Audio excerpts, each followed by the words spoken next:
जय माता दी। मेरे सभी प्यारे दोस्तों, मैं लक्ष्मी शर्मा बड़ों को चरण स्पर्श, छोटों को प्यार और बराबर वालों को दिल से नमस्कार करती हूँ।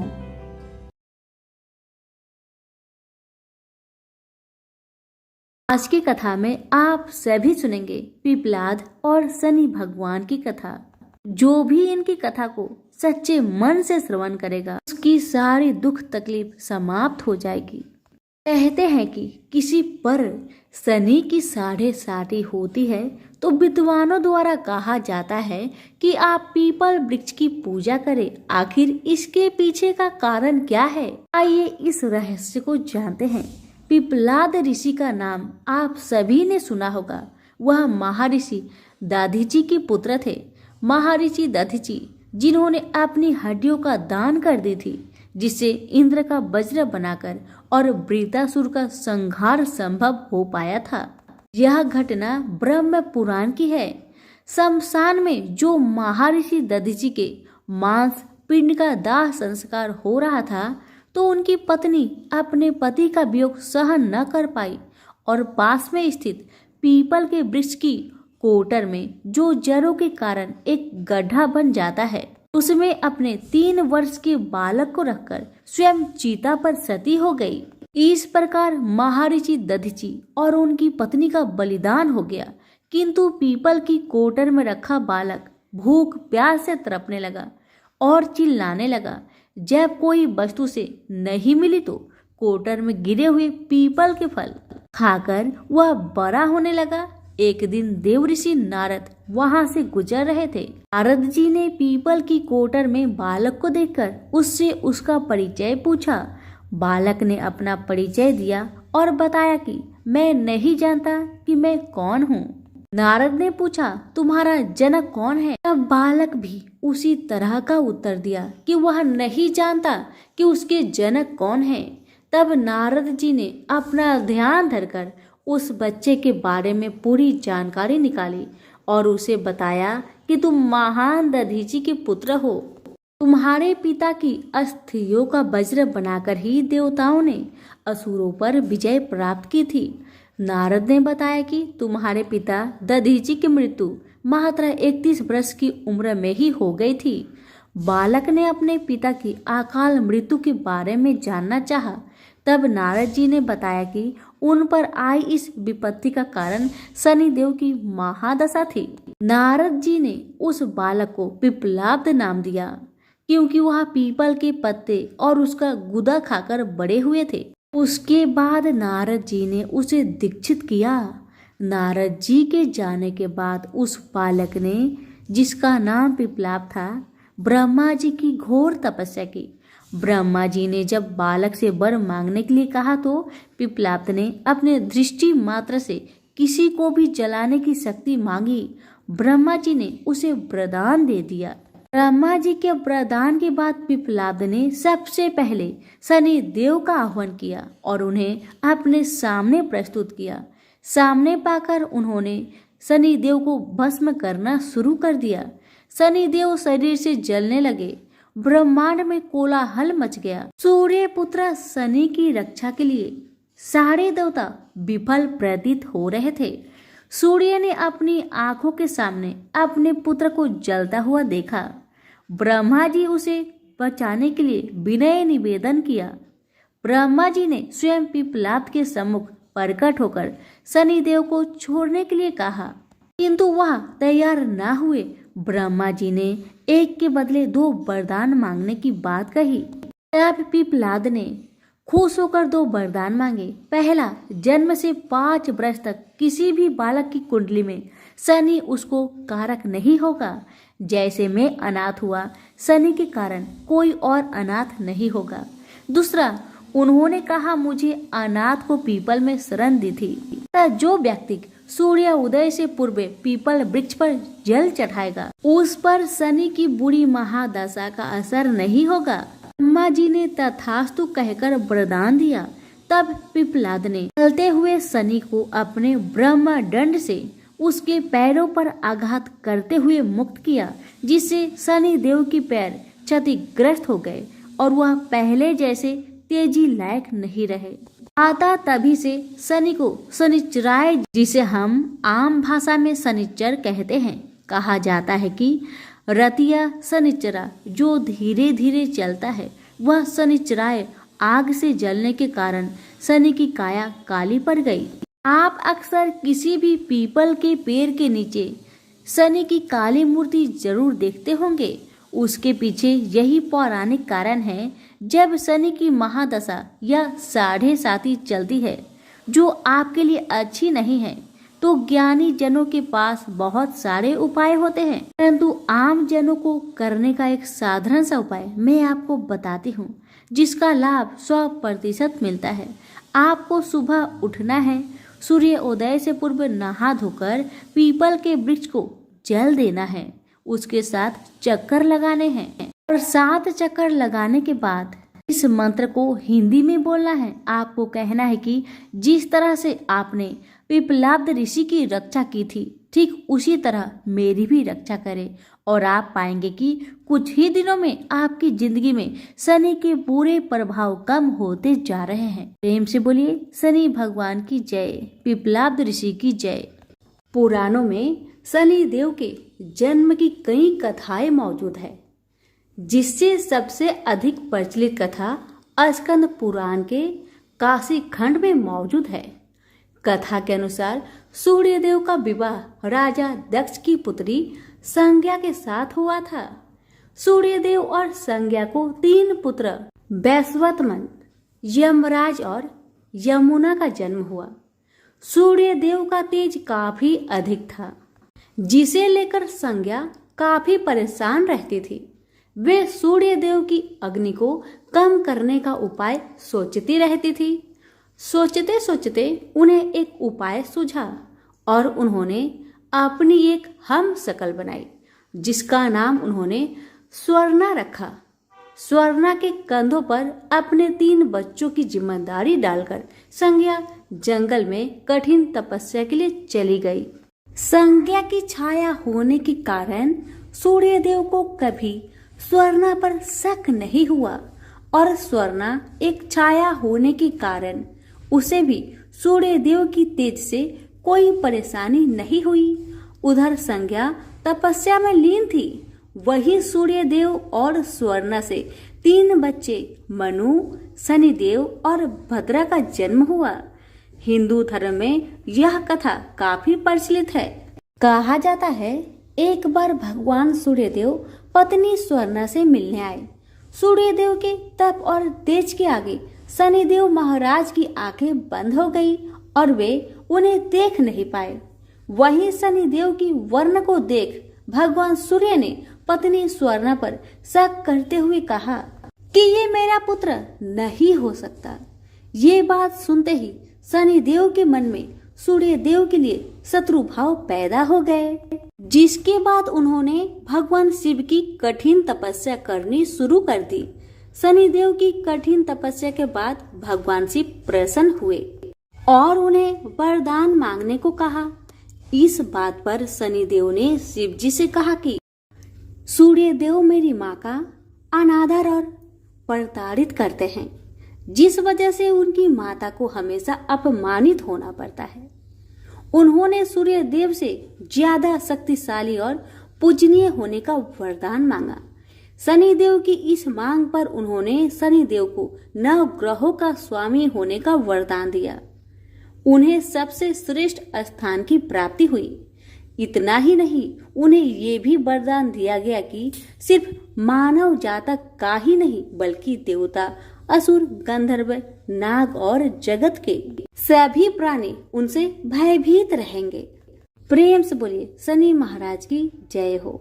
एक ब्राह्मण को सपने में नीली घोड़ी पर नीले कपड़े पहने एक आदमी दिखाई देता है और कहता है, हे ब्राह्मण देवता, मैं तेरे लगूंगा।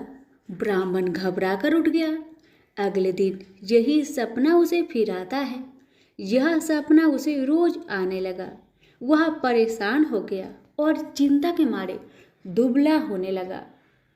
उसकी पत्नी ने कारण पूछा तो उसने सपने के बारे में बताया।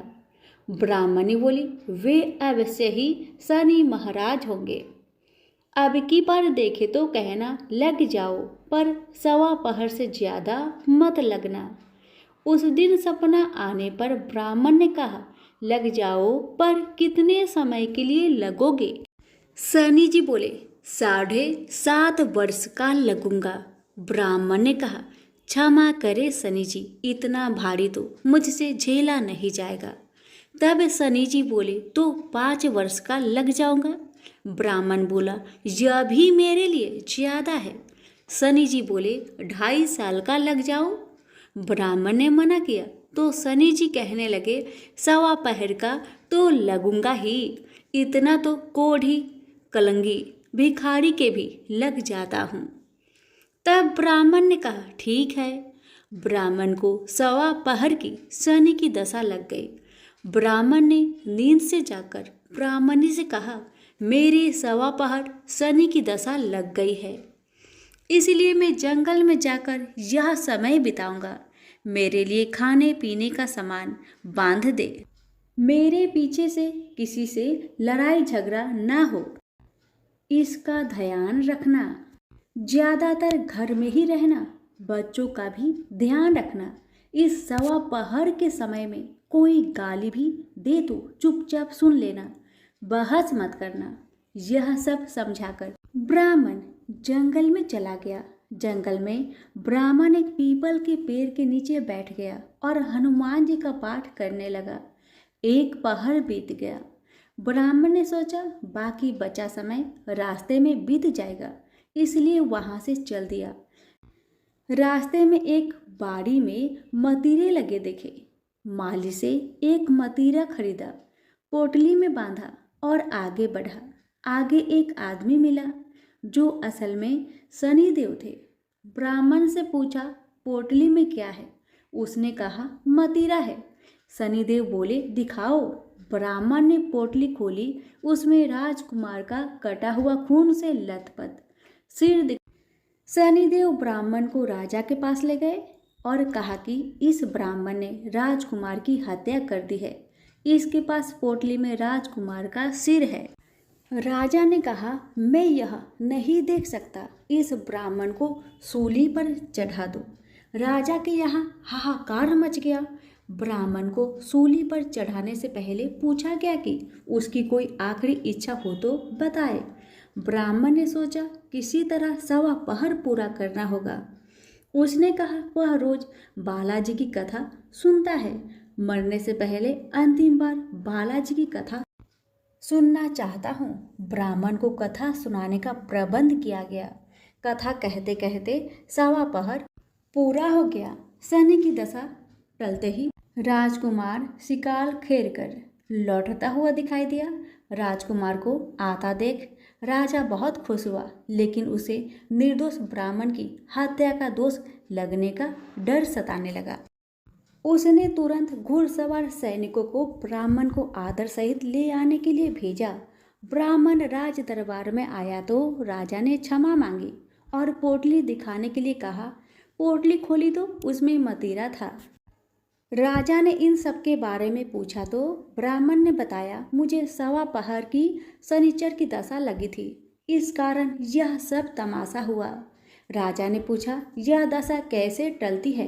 ब्राह्मण बोला, राजा, ये सेठ के लगे तो काला हाथी या काला घोड़ा दान करे, गरीब के लगे तो पीपल की पूजा करे। तब बोले, साचा शनिचर कहिए, जाके पाओ सदा ही पढ़िए। शनि की कहानी सुने, तिल का तेल और काला उड़द दान करे, काले कुत्ते को तेल से चूपर कर रोटी खिलाए तो शनिचर की दशा उतर जाती है। राजा ने उसे मतीरा वापस दे दिया। घर आकर ब्राह्मण ने मतीरा काटा तो उसके बीज की जगह हीरे मोती निकले। ब्राह्मणी ने पूछा, यह कहाँ से लाए? आप तो कह रहे थे शनि की दशा लगी है। ब्राह्मण ने कहा, जब दशा लगी थी तो यही मतीरा राजकुमार का सिर बन गया था। उतरती दशा के शनि जी निहाल कर गए, हे शनि देवता, जैसे ब्राह्मण के शनि की दशा लगी वैसे किसी के ना लगे। निहाल सबको करे। प्रेम से बोलिए शनि महाराज की जय हो। एक समय स्वर्गलोक में सबसे बड़ा कौन कि प्रश्न पर 9 ग्रह में वाद विवाद हो गया। विवाद इतना बढ़ा कि परस्पर भयंकर युद्ध की स्थिति बन गई। निर्णय के लिए सभी देवता देवराज इंद्र के पास पहुंचे और बोले, हे देवराज, आपको निर्णय करना होगा कि हम में से सबसे बड़ा कौन है। देवताओं का प्रश्न सुनकर देवराज इंद्र उलझन में पड़ गए। इंद्र बोले, मैं इस प्रश्न का उत्तर देने में असमर्थ हूँ। हम सभी पृथ्वी लोक में उज्जैनी नगरी में राजा विक्रम आदित्य के पास चलते हैं।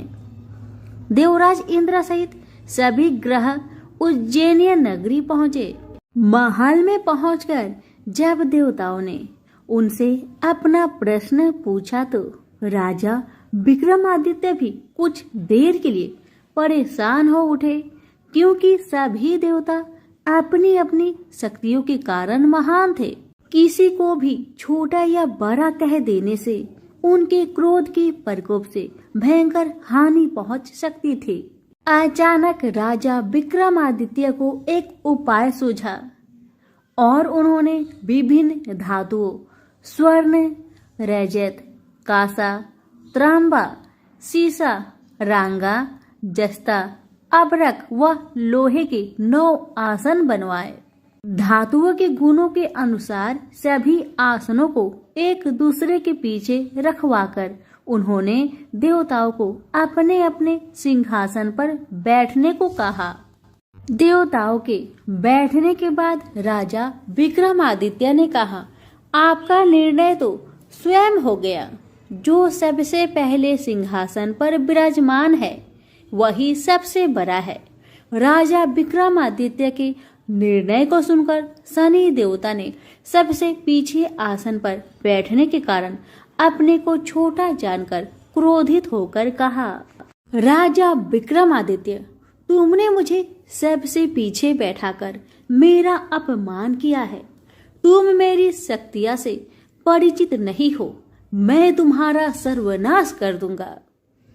शनि देव ने कहा, सूर्य एक राशि पर 1 महीने, चंद्रमा 2.25 दिन, मंगल 1.5 महीने, बुध और शुक्र 1 महीने, बृहस्पति 13 महीने रहते हैं। लेकिन मैं किसी राशि पर 7.5 वर्ष 7.5 तक रहता हूँ।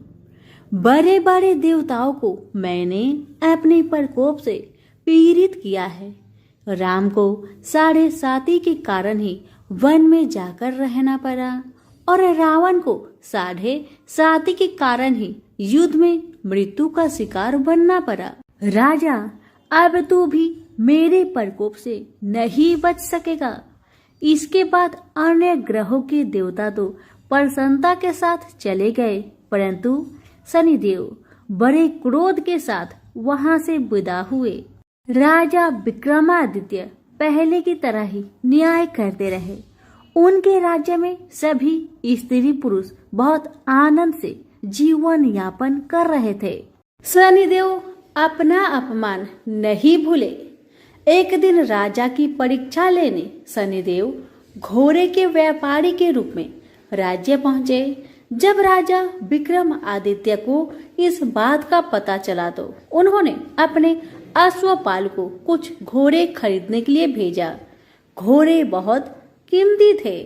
अश्वपाल ने जब वापस लौटकर इस संबंध में बताया तो राजा विक्रमादित्य ने स्वयं आकर एक सुंदर व शक्तिशाली घोड़े को पसंद किया। घोड़े की चाल देखने के लिए राजा उस घोड़े पर सवार हुए तो वह घोड़ा बिजली की गति से दौड़ पड़ा। तेजी से दौड़ता घोड़ा राजा को दूर एक जंगल में ले गया और फिर राजा को वहां गिराकर जंगल में कहीं गायब हो गया।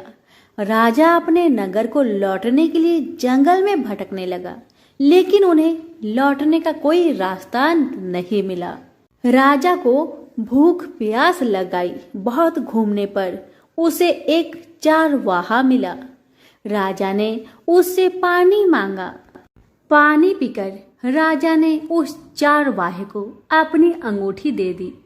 फिर उससे रास्ता पूछकर वह जंगल से निकलकर पास के नगर में पहुंचा। राजा ने एक सेठ की दुकान पर बैठकर कुछ देर आराम किया। उस सेठ ने राजा से बातचीत की तो राजा ने उसे बताया कि मैं उज्जैनी नगरी से आया हूँ। राजा के कुछ देर दुकान पर बैठने से सेठ जी की बहुत बिक्री हुई। सेठ ने राजा को बहुत भाग्यवान समझा और खुश होकर उसे अपने घर भोजन के लिए ले गया। सेठ के घर में सोने का एक हार खूंटी पर लटका हुआ था। राजा को उस कमरे में छोड़कर सेठ कुछ देर के लिए बाहर गया। तभी एक आश्चर्यजनक घटना घटी। राजा के देखते देखते सोने की उस हार को खूंटी निगल गई। सेठ ने कमरे में लौटकर हार को गायब देखा तो चोरी का संदेह राजा पर ही किया, क्योंकि उस कमरे में राजा ही अकेला बैठा था। सेठ ने अपने नौकरों से कहा कि इस परदेसी को रस्सियों से बांधकर नगर के राजा के पास ले चलो।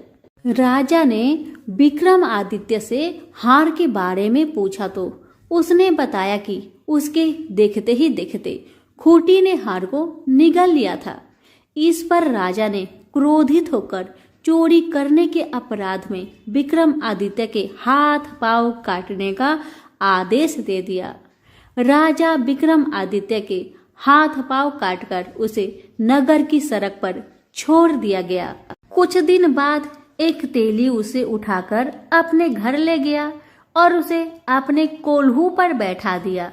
राजा आवाज देकर बैलों को हाँकता रहता।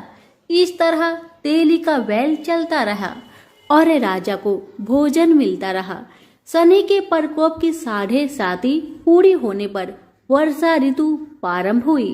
राजा विक्रमादित्य एक रात मेघ मल्हार गा रहा था कि तभी नगर के राजा की लड़की राजकुमारी मोहिनी रथ पर सवार उस तेली के घर के पास से गुजरी।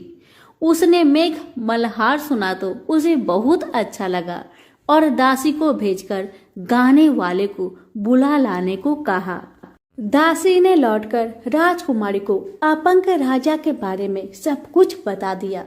राजकुमारी उसके मेघ मल्हार से बहुत मोहित हुई, अतः उसने सब कुछ जानकर भी अपंग राजा से विवाह करने का निश्चय कर लिया। राजकुमारी ने अपने माता पिता से जब यह बात कही तो वे हैरान रह गए। रानी ने मोहिनी को समझाया, बेटी तेरे भाग्य में तो किसी राजा की रानी होना लिखा है, फिर तू उस अपंग से विवाह करके अपने पांव पर कुल्हाड़ी क्यों मार रही हो। राजकुमारी ने अपनी जिद नहीं छोड़ी। अपनी जिद पूरी कराने के लिए उसने भोजन करना छोड़ दिया और प्राण त्याग देने का निश्चय कर लिया। आखिर राजा रानी को बेबस होकर अपंग विक्रमादित्य से राजकुमारी का विवाह करना पड़ा। विवाह के बाद राजा विक्रमादित्य और राजकुमारी तेली के घर में रहने लगे। उसी रात स्वप्न में शनि देव ने राजा से कहा, राजा तुमने मेरा प्रकोप देख लिया। मैंने तुम्हें अपने अपमान का दंड दिया है। राजा ने शनि देव से क्षमा करने को कहा और प्रार्थना की, हे शनिदेव, आपने जितना दुख मुझे दिया है अन्य किसी को न देना।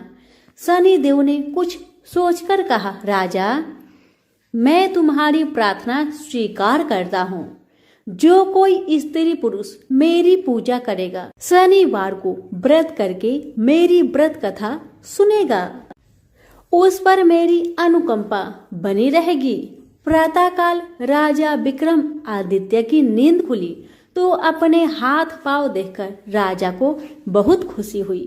उसने मन ही मन शनिदेव को प्रणाम किया। राजकुमारी भी राजा के हाथ पांव सही सलामत देखकर आश्चर्य में डूब गई। तब राजा विक्रमादित्य ने अपना परिचय देते हुए शनिदेव के प्रकोप की सारी कहानी सुनाई। सेठ को जब इस बात का पता चला तो दौड़ता हुआ तेली के घर पहुंचा और राजा के चरणों में गिरकर क्षमा मांगने लगा। राजा ने उसे क्षमा कर दिया, क्योंकि यह सब तो शनिदेव का प्रकोप के कारण ही हुआ था। सेठ राजा को अपने घर ले गया और उसे भोजन कराया। भोजन करते समय वहां एक आश्चर्यजनक घटना घटी। सबके देखते देखते उस खूंटी ने हार उगल दिया। सेठ जी ने अपनी बेटी का विवाह भी राजा के साथ कर दिया और बहुत से स्वर्ण आभूषण, धन आदि देकर राजा को विदा किया। राजा विक्रमादित्य राजकुमारी मोहिनी और सेठ की बेटी के साथ उज्जैनी पहुंचे तो नगर वासियों ने हर्ष से उनका स्वागत किया। अगले दिन राजा विक्रमादित्य ने पूरे राज्य में घोषणा कराई कि शनिदेव सब देवों में सर्वश्रेष्ठ है। प्रत्येक स्त्री पुरुष शनिवार को उनका व्रत करे और व्रत कथा अवश्य सुने।